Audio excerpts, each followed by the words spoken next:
શરૂ કરવા જઈ રહ્યા છીએ આર.એસ. શર્માની બુક, જે પ્રાચીન ઇતિહાસ માટે ખૂબ ખૂબ ખૂબ મહત્વની છે. ઓલ્ડ એનસીઆરટી બેઝ છે, બરાબર. આર.એસ. શર્મા ઇમ્પોર્ટન્ટ છે અને ખૂબ ઇમ્પોર્ટન્ટ છે. અને આની સાથે સાથે જે એનસીઆરટીમાં કંઈક ન્યૂ એનસીઆરટીમાં કશું આપેલું હોય ને તો એમ એડ કરી દીધેલું છે. એની આખી સરસ મજાની પીડીએફ બની ગયેલી છે. પીડીએફ હું ટેલિગ્રામ ચેનલમાં અપલોડ કરી દઈશ. અને બીજી વસ્તુ ગુજરાતીમાં જ બનાવેલી છે. ગુજરાતીમાં હું તમને શેર કરી દઈશ પીડીએફ. પણ આર.એસ. શર્મા સમજતા પહેલા આપણે એક ટાઈમલાઈન અને ક્રોનોલોજી બે વસ્તુ સમજવી પડે. જો તમે પ્રાચીન ઇતિહાસમાં ટાઈમલાઈન અને ક્રોનોલોજી નહીં સમજો તો તમને ઘટના ક્યારે ક્યાંથી ક્યાં શું થયું એ સમજાશે નહીં.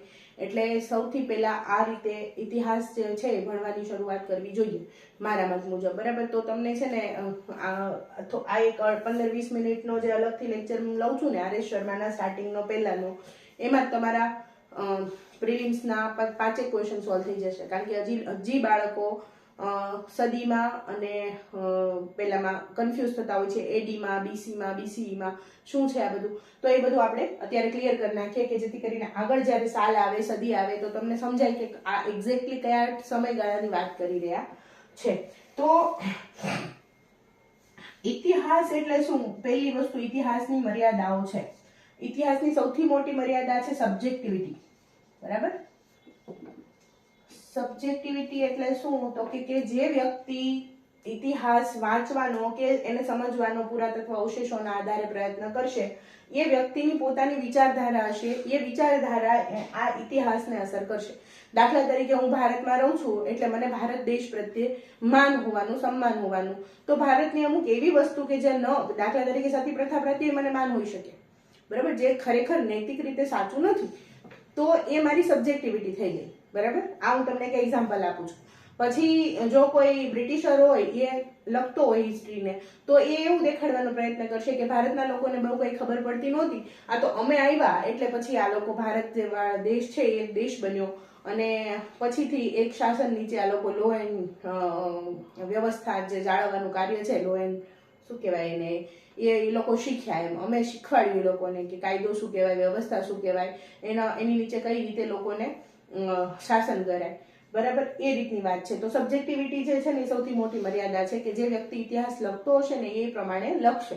તો બ્રિટિશરે લખ્યું હશે તો એણે હંમેશા ભારતને નીચું દેખાડવાનો પ્રયત્ન કર્યો હશે. ભારતીય રાષ્ટ્રવાદીઓએ ઇતિહાસ લખ્યો હશે તો એ ભારતને સન્માનજનક સ્થિતિની અંદર લખશે, બરાબર. એટલે જે સાચી ન્યુટ્રાલિટીથી કોઈ લખે એ પ્રમાણેની જે માહિતી આપણને મળવી જોઈએ, જે બીજા સબ્જેક્ટમાં મળે છે, એ ઇતિહાસમાં નથી મળતી. એ એક એની મર્યાદા છે. પણ છતાંય આપણે જે વધારે માન્ય છે, આપણે કોઈ પીએચડી કરવાનું નથી, આપણે કરવાનું છે જીપીએસસીને પાસ. એટલે આપણે જે વધારે માન્ય છે એવા કન્સેપ્ટને આની અંદર જોઈશું. અને એ કન્સેપ્ટ કદાચ આપણી વિચારધારાની વિરુદ્ધમાં પણ હોઈ શકે, તો એમાં કોઈ એ રીતે હોહા કરવાની જરૂર નથી, બરાબર. જે ઇતિહાસમાં જે ચોપડીઓમાં લખ્યું છે એ આપણે અત્યારે માન્ય રાખવાનું છે, કારણ કે આપણે કરવાની છે પરીક્ષા પાસ, બરાબર. ચલો, તો આપણે ટાઈમલાઈન, બે વસ્તુઓ છે, એક છે ટાઈમલાઈન અને બીજી છે ક્રોનોલોજી. ક્રોનોલોજી એટલે આ ઘટના પછી આ બની, આ ઘટના પછી આ બની, શક પછી પહલવ આવ્યા, પહલવ પછી કુષાણ આવ્યા, કુષાણ પછી શુંગ આવ્યા, એવી રીતના એ જે ઘટના છે ને એને કહેવાય ક્રોનોલોજી. આ ઘટના પછી આ ઘટના બની, એમ, બરાબર. અને ટાઈમલાઈન એટલે આ સમયગાળાથી આ સમયગાળાની વચ્ચે આ ઘટના બની, બરાબર. બે વસ્તુ છે, ટાઈમલાઈન છે એક વસ્તુ અને એક બીજી છે ક્રોનોલોજી. મોટે ભાગે યુપીએસસી વાળા જે લોકો છે ને આ જ રીતે ભણે છે, કારણ કે એન્શિયન્ટ હિસ્ટ્રી એ થોડોક લેન્ધી સબ્જેક્ટ છે અને થોડોક બોરિંગ સબ્જેક્ટ છે, કારણ કે નકરા ફેક્ટ જ આવે, તમે સમજી શકો એવું એમાં કશું આવતું નથી. એટલે થોડુંક છે ને આમાં તમારે મગજ વધારે પ્રમાણમાં ચલાવવું પડે. એટલે આપણે પ્રયત્ન એવો કરશે કે બને એટલી ઓછી મહેનતમાં બને એટલો વધારે આઉટપુટ આપણે એમાં લઈ શકીએ. જો આ રીતનું એકાદું કરી દીધું હોય તો 2-4 ક્વેશ્ચન આમાંથી નીકળી જતા હોય તો પછી બીજા વિષય ઉપર વધારે ધ્યાન આપી શકાય, બરાબર. તો 3 પ્રકારના સંવાદ છે. જો અત્યારે માનો કે આ 2025 શરૂ થયું, બરાબર. હવે 2025 થી પાછળ જતા જાવ તો ક્યાંક તો 0 હશે. તો 0 જ્યારે આવ્યો ત્યારે શું દુનિયા હતી જ નહીં, દુનિયા ખતમ હતી, પછી 0 થી જ શરૂ થઈ? તો ના, એવું નથી, એના પહેલા દુનિયા હતી. તો આ 0 છે ને શું દર્શાવે છે? આ 0 દર્શાવે છે ઈસુના જન્મને, જે અત્યારે સૌથી વધારે માન્ય ગણાય છે, બરાબર. આપણે પણ એને કહેવાય છે ગ્રેગેરિયન કેલેન્ડર, જે સૌથી વધારે અત્યારે માન્ય છે, આપણે પણ આને ફોલો કરીએ છીએ, મોટા ભાગના લોકો આને ફોલો કરે છે, બરાબર.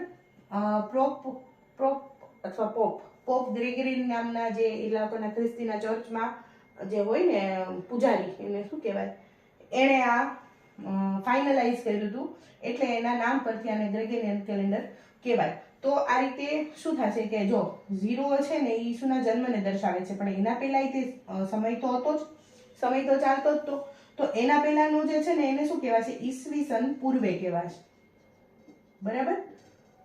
જે પણ કોઈ નવો રાજા આવે અથવા કોઈ મહાન વ્યક્તિ આવે પોતાનું કેલેન્ડર લઈને આવે, એમ ઈસુના જન્મને એ લોકોએ એક લેન્ડમાર્ક ગણ્યું અને ત્યારથી સમયની શરૂઆત ગણી અને એને પછી આગળ અત્યારે એ વાતને 2024 વર્ષ પૂરા થયા અને 25માં આપણે બેઠા છીએ, બરાબર. ત્યાં શરૂઆત થઈ છે. તો ઈસવીસન પૂર્વે એ કયો છે તો કે ઈસુના જન્મ પહેલાનો સમય છે. હવે સદીની વાત, તો અહીંયાથી આને છે ને પહેલી સદી ગણાશે, બરાબર. અને સદી એટલે શું, 100 વર્ષનો સમૂહ, બરાબર, 100 years. તો 1 થી લઈને 100 વર્ષ, તો આ ગણાઈ ગઈ પહેલી સદી, બરાબર, પહેલી સદી. જો આમાં બધાને બહુ ભૂલ થતી હોય તો આની સામાન્ય ટ્રીક છે, માનો કે એમ કહે ને કે ત્રીજી સદી, તો ત્રીજી સદીમાં આવી રીતે કરવાનું, જો 3 છે, 300 અને આની પહેલાના લઈ લેવાના 201, તો આ જે સમયગાળો છે ને એને ત્રીજી સદી કહેવાય. એટલે હંમેશા ઈસવીસન 201 માં આવું થયું હતું, તો એનો મતલબ એમ કે ત્રીજી સદીમાં આવું થયું હતું.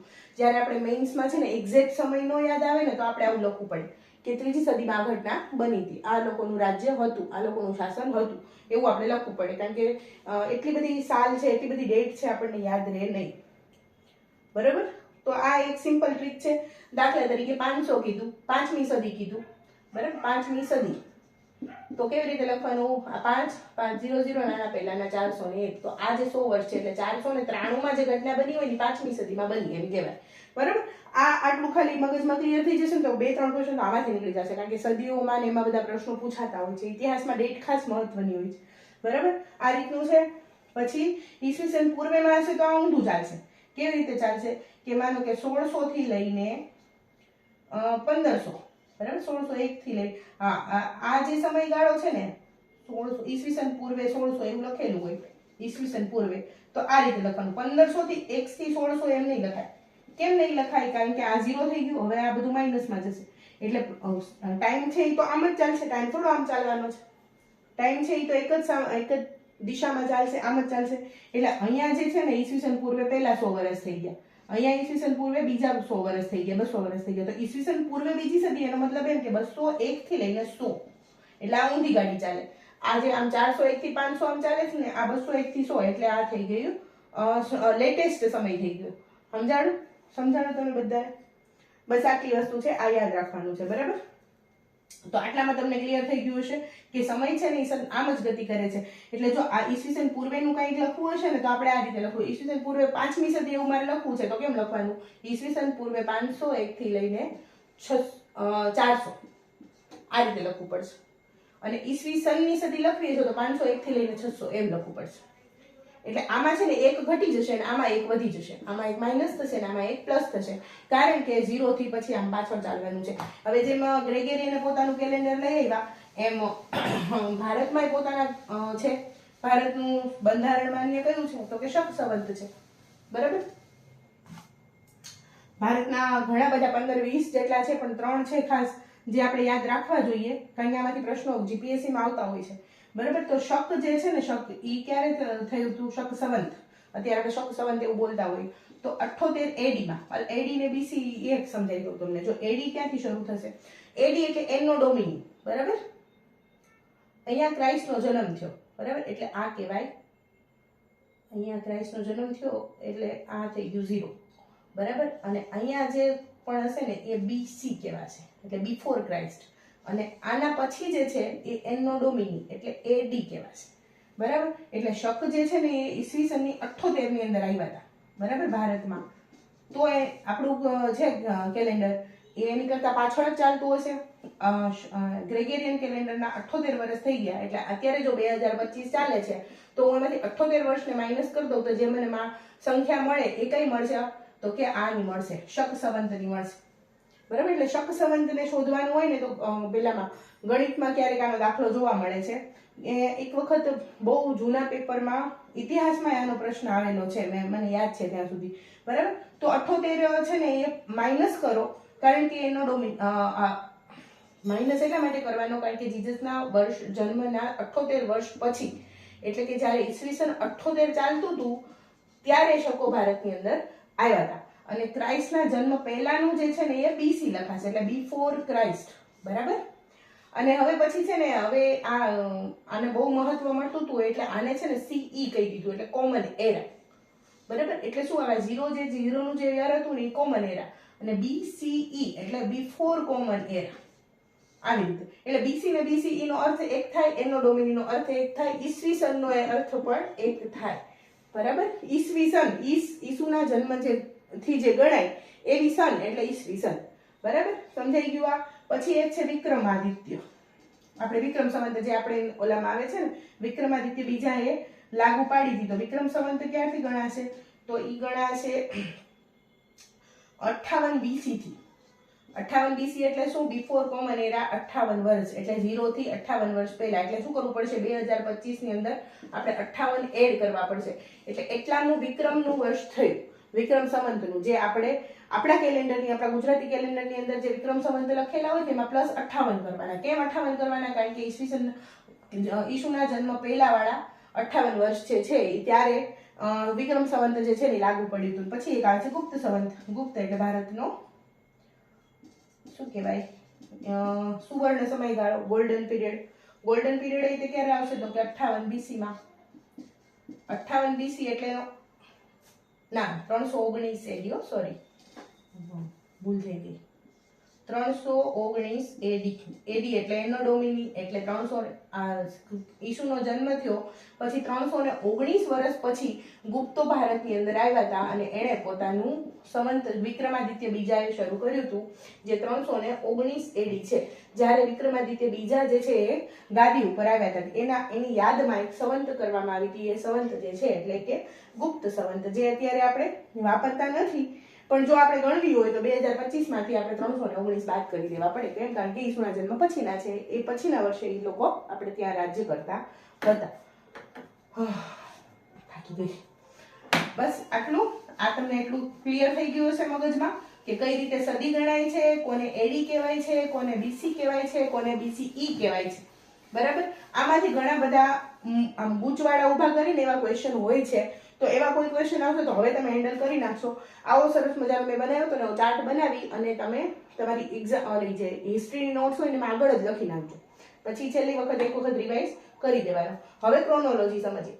પછી ભારતની છે ને 3 પાર્ટમાં, ઇતિહાસને 3 પાર્ટમાં, કારણ કે લખ્યો કોણે ઇતિહાસ મોટા ભાગે એન્શન્ટ, આ ઇતિહાસ જે છે ને આપણો બ્રિટિશરોએ લખ્યો મોટે ભાગે. શરૂઆત જ એ લોકોએ કરી. સિંધુ ખીણની સંસ્કૃતિની શોધ પણ કોણે કરી હતી, એ લોકો એલેક્ઝાન્ડર કનિંઘહામે શરૂઆત કરી હતી. બરાબર. પંજાબની અંદર હડપ્પા સિટીની અંદર એ લોકો રેલવે માટેનું કામ કરતા હતા, અને ઈંટો મળી આવીને એ ઈંટો પાછી વધારે ખોદકામ કર્યું. કનિંઘહામને આર્કિયોલોજીમાં બહુ રસ હતો, એટલે એને એમ થયું કે અત્યારની ઈંટ નથી, આ પહેલાની ઈંટ છે, એટલે એને શરૂઆત કરી ખોદવાની અને એમાંથી આખું સિટી મળી આવ્યું. એટલે આપણે એને હડપ્પા સંસ્કૃતિ એટલા માટે કહીએ કે પહેલું સાઇટ જે એની શોધાઈ એ હડપ્પા હતી. બરાબર. અને ત્યાંથી પછી ઇતિહાસ લખાવાની શરૂઆત થઈ. એટલે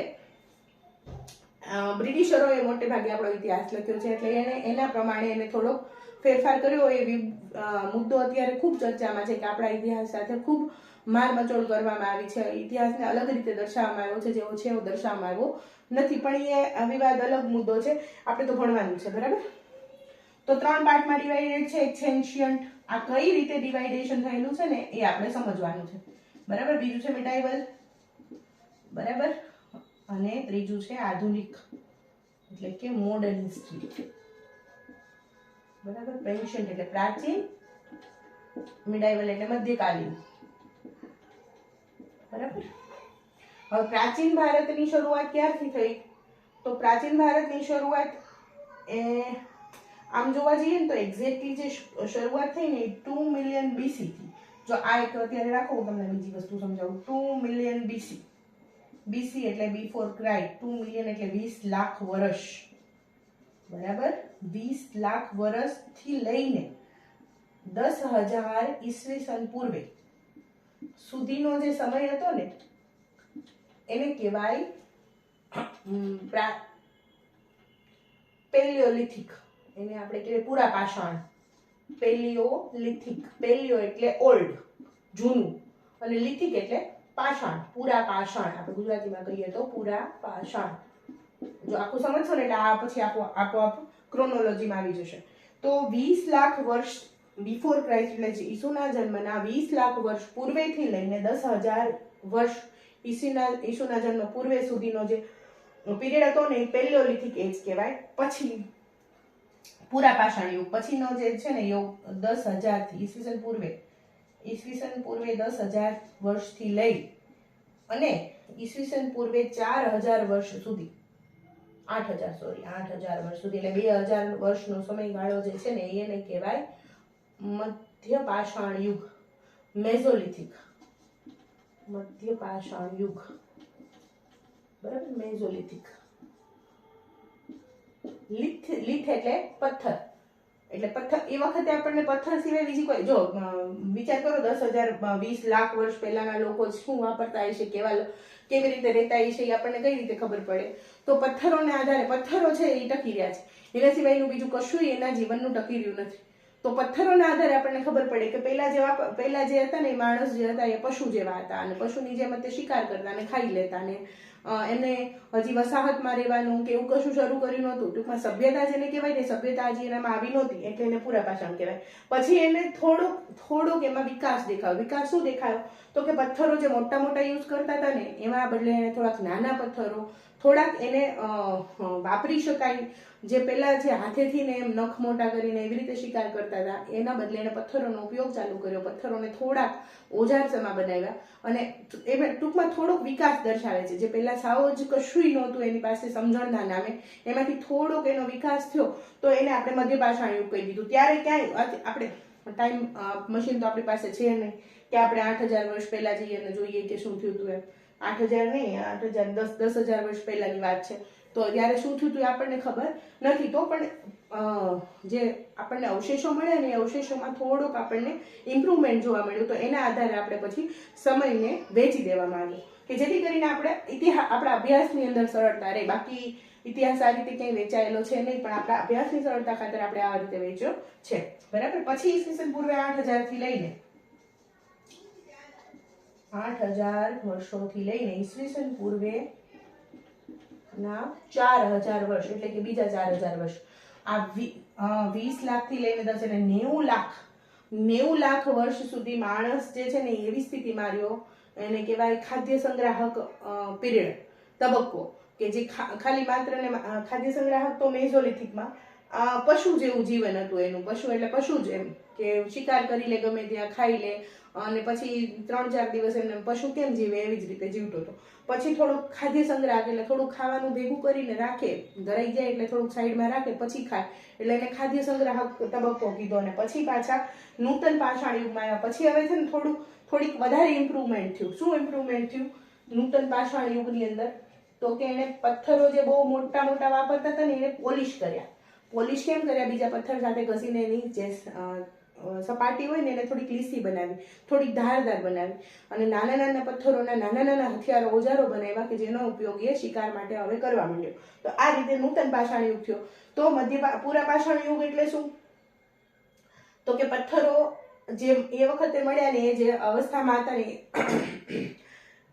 એને માનવ ઉપયોગ માટે લેવામાં આવ્યા નહોતા. એવો જે તબક્કો હતો ને પૂરા પાષાણ યુગ. પછી મેઝોલિથિક યુગમાં એને ઉપયોગમાં લેવામાં આવ્યા, પણ થોડાક ઇમ્પ્રુવમેન્ટ સાથે લેવામાં આવ્યા. ઓલો આખો પથ્થર વાપરતા હતા એના બદલે એને થોડોક નાનો કર્યો, થોડોક એને યુઝર ફ્રેન્ડલી કરવાની ટ્રાય કરી. અને પછી નૂતન પાષાણ યુગની અંદર શું કર્યું કે નાના નાના ઓજારો બનાવ્યા, એકદમ ધારવાળા ઓજારો બનાવ્યા અને પોલિશ કર્યા, બરાબર. તો નૂતન પાષાણ યુગની અંદર આ રીતના આવે.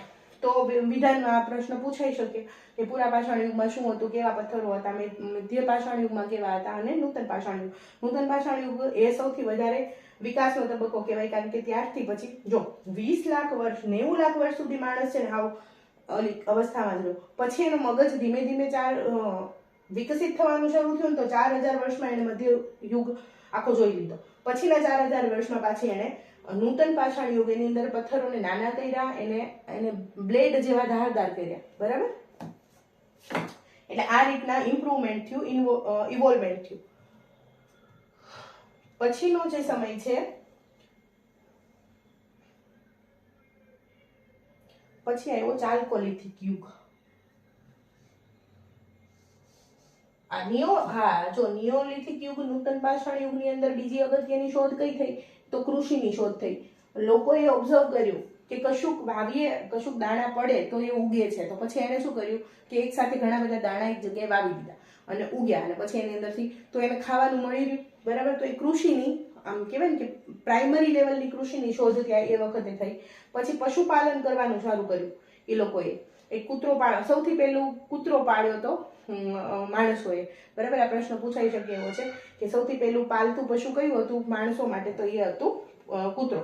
અને કૃષિના જે આપણે ભારતમાં મળેલા છે ને અવશેષો, એ મેહરગઢમાં મળેલા છે 7000 BC, એટલે બિફોર ક્રાઇસ્ટ 7000 વર્ષ પહેલા આપણને કૃષિના અવશેષો મેહરગઢ નામના, જે અત્યારે પાકિસ્તાનમાં છે, એમાંથી મળેલા છે. અને ચક્રની, ખાસ ક્રાંતિકારી ચક્ર અને અગ્નિની શોધ થઈ, અને આ દર વખતે પૂછાય છે. જો નૂતન પાષાણ યુગમાં અગ્નિ, કૃષિ, ચક્ર અને પશુપાલન 4 શોધ બહુ મહત્વની છે. પૂરા પાષાણ અને મધ્ય પાષાણમાં કશું છે નહીં ખાસ, પણ આ નૂતન પાષાણમાં જે 4 શોધ થઈ ને એ ખાસ. પણ હજી તે માણસ જે કેવી પ્રિમિટિવ આદિવાસી જેવો હતો, બરાબર. પછી ધીમે ધીમે એ પોતાનો વિકાસ કરશે. આ જો ઈસવીસન પૂર્વે 4000 વર્ષની વાત છે. હવે આવશે, હવેનો જ તબક્કો, અહીંયા સુધી જે આપણે આવવાનું છે.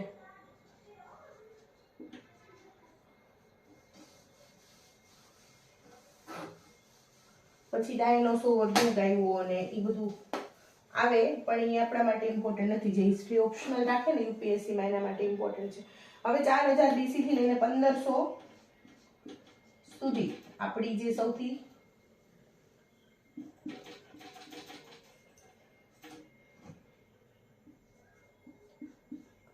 હોલી કહેવાય એ ચાલ્કોલિથિક પીરિયડ આવ્યો, જેને કહેવાય સિંધુ ખીણની સંસ્કૃતિ, બરાબર, અથવા હડપ્પા સંસ્કૃતિ. એનો જે યુગ છે, એનો જે સમયગાળો છે એ આ રીતનો છે. એક્ઝેક્ટલી ઈસવીસન પૂર્વે એનો જે મેચ્યોર સમયગાળો છે ને, પરિપક્વ સમયગાળો, ઈસવીસન પૂર્વે 2350 થી લઈને ઈસવીસન પૂર્વે 1500 સુધીનો છે. જો ઊંધું ચાલે, મેં કીધું હતું ને 2350 થી 1500, અને પછી જો ઈસુના જન્મ પછીનું હોય તો પછી એ આ રીતે ચાલે. જો 4000 થી 1500 આવે, બરાબર. આવું કેમ આવે? તો આના લીધે આવે, કારણ કે આ પછી સાયકલ ઊંધી ચાલે છે. તો 2350 થી લઈને 1500-1400 સુધીનો સમયગાળો જે છે ને, એ આ પરિપક્વ સમયગાળો છે.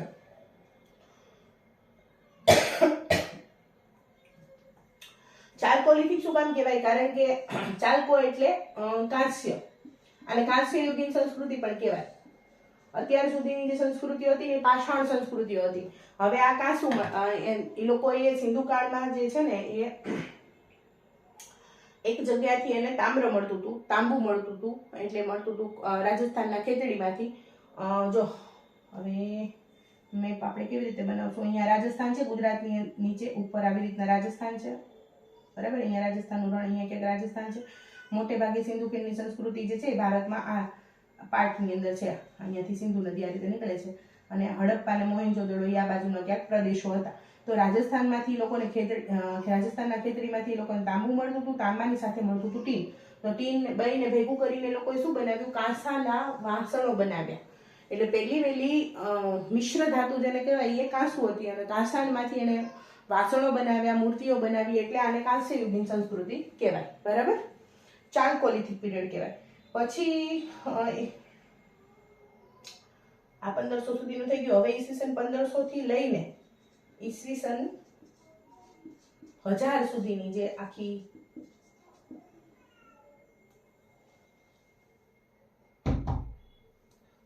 ઈસવીસન પૂર્વે 600, જેના 2 પાર્ટ પડે. આ વૈદિક એજ છે આખી, બરાબર, અને વૈદિક એજના 2 પાર્ટ પડે. વૈદિક યુગ એના 2, એક તો ઉત્તર વૈદિક કાળ અને પૂર્વ વૈદિક કાળ, બરાબર.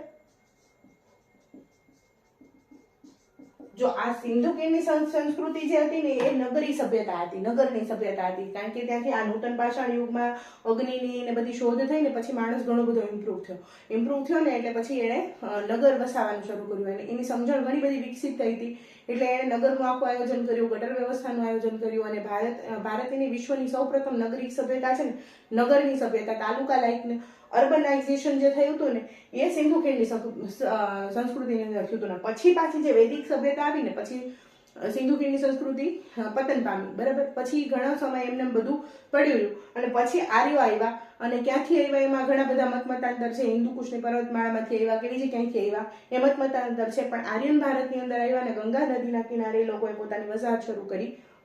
ત્યારે ઈસવીસન પૂર્વે 1500 થી લઈને 600 નો સમયગાળાની અંદર આ વસ્તુ થઈ. પછી ઉત્તરવેદ એ વૈદિક આખો વૈદિક કાળ એ સમયમાં જો વેદો છે ને કોઈ એક વ્યક્તિ એક જગ્યાએ બેસીને નહોતા લખ્યા. વેદોની રચના થઈ એટલે જેને વૈદિક યુગ કહેવાય. પણ વેદોની રચના કઈ રીતે થઈ હતી તો કે જેમ જેમ લોકો નેચરની નજીક જતા ગયા, જેમ જેમ લોકોને સમજાતું ગયું, જેમ અને એ જે લોકો લખતા નહીં સાંભળતા ગયા. લખાયા તો પછી બહુ પાછળથી, બરાબર. વેદો લખાયા નહોતા, વેદો માત્ર સાંભળીને યાદ રખાતા હતા.